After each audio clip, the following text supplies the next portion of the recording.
We now understand how little we understand about inflation. Hello, everyone, and welcome to Real Estate Daily with the House Heroes. My name is Troy, and every day we go over the latest news in housing, real estate, and the mortgage markets. If you enjoy these updates, please hit that like button, smash that subscribe button. Today is Wednesday, June 29th. I have a lot to go over. Let's jump right into it. First article here is from CNBC. It says, Powell vows to prevent inflation from taking hold in U.S. for the long run. So before I get into what actually he said and quote him, I'm going to tell you right now that he said he's looking for inflation numbers around the 2% mark. Let's just think about this. If you were looking for inflation around the 2% mark, wouldn't you started that last year? Wouldn't you have said, Chairman Powell, when it was 5.7% inflation, that it was not transitory, that you were going to attack it then? Or were you just going to let it spin out of control, then address it in the fourth quarter when it was after the fact, and then not even raise rates for another 3 months? Were you going to do that? Yes, you were, and this is not good. Next slide. Now we're going to go over exactly why you did it. And this is a clarity moment for me and quite a lot of other people in the industry. Quote, we now understand how little we understand about inflation.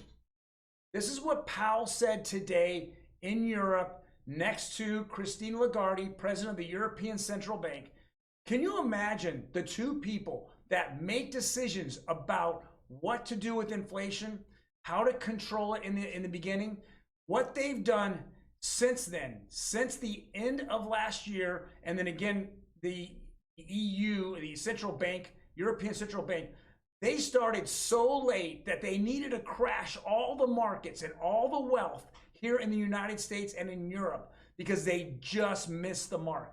Imagine that if you would have started this a year ago, Chairman Powell, we would have had a soft landing.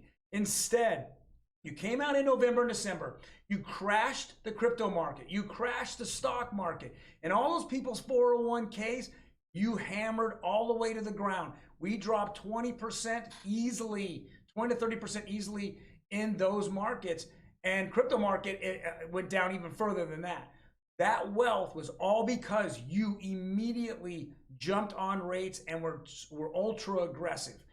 This is not good.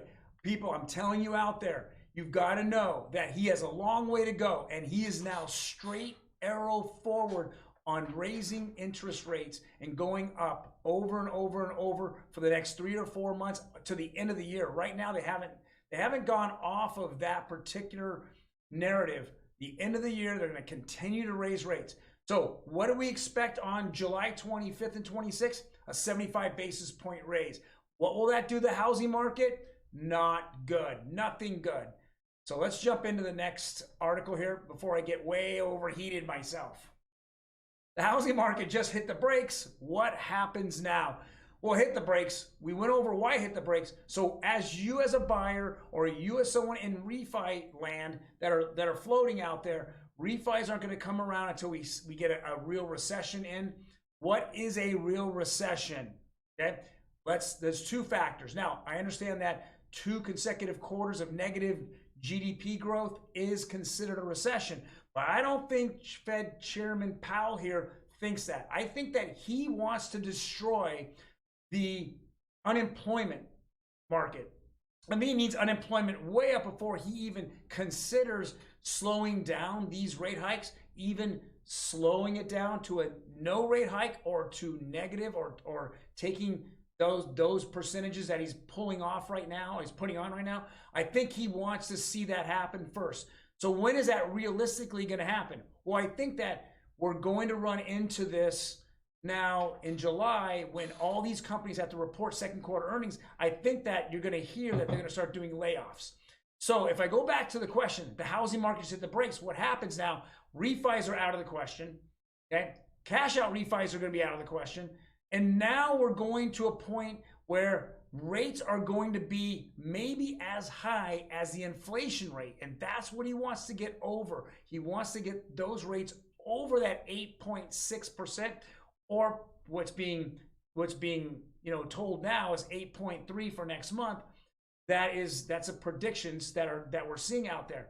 He wants to get that rate over it and then follow it down. Hopefully, when there's a recession, follow the interest rates down. So what I tell a lot of my clients to do is there's several different methods in this market. Number one, do you want to continue to pay rent?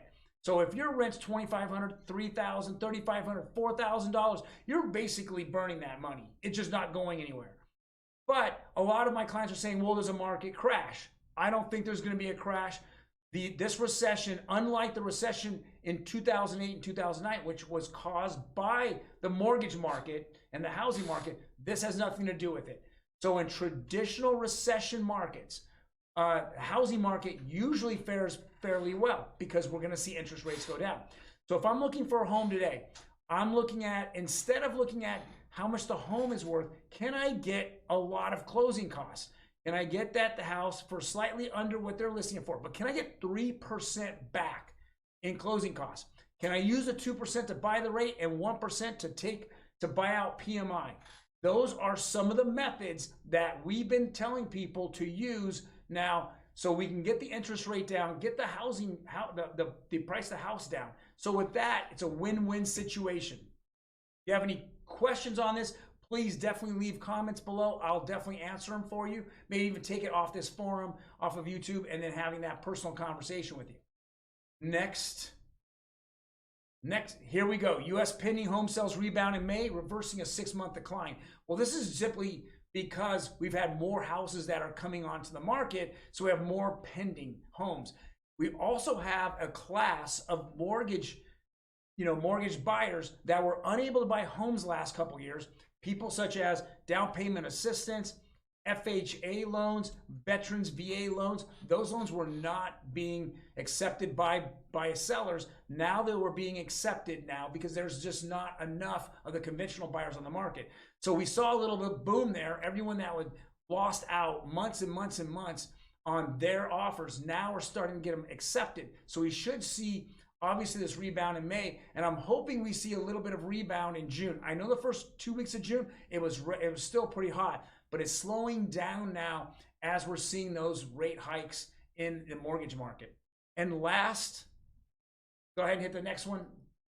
The next is, of course, what we're seeing in yesterday's mortgage market, which is good. These rates kind of just are floating. They're not going through the roof. They're not anticipating something that's going to happen 30 days from now at the Fed meeting at the end of the month.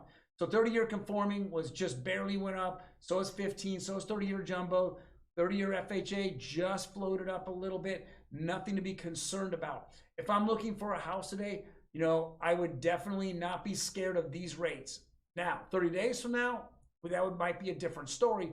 But today, I think that you have the best of both worlds. You have the rates are down slightly over the last 30 days, as well as you can now negotiate so much better with a listing or a listing agent than you could in the last 3 years. So it's a win-win situation. Get with your agent and talk about some strategies that would help you out tremendously in this market. Well, thank you guys very much for actually watching my video. Hit that like button again. If you want to have comments, you leave comments below. I'm more than happy to answer them. Otherwise, you have a fantastic day, and we're looking forward to tomorrow and Thursday.